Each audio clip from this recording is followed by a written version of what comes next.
ஒரு அண்ணன் கிட்ட திடீர்னு வந்து நானும் உன் தங்கச்சியும் லவ் பண்றோம், நீ தான் என் காதலை சேர்த்து வைக்கணும்னு சொன்னா எந்த அண்ணனா இருந்தாலும் அதிர்ச்சியா தான் இருக்கும்.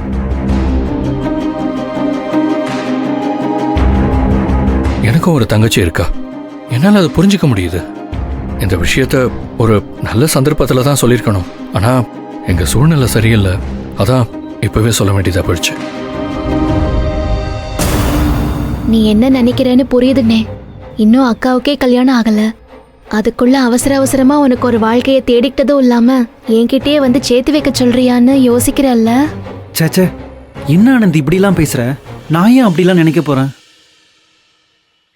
அதை யோசிக்கிற தகுதி முதல்ல எனக்கு இல்லை.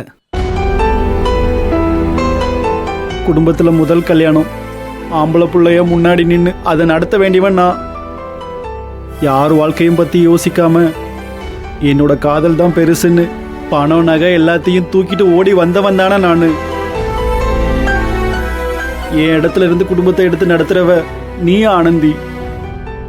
அப்படிப்பட்ட உன்னையோ இல்லை அன்பவையோ கேள்வி கேட்கறதுக்கு எனக்கு எந்த அருகதையோ உரிமையோ இல்லை ஆனந்தி.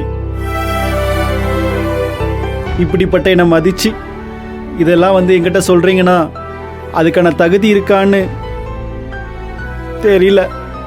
அதான் யோசிச்சுட்டு இருந்தேன். ஏன்னே உன்னை நீயே தாழ்த்திக்கிற?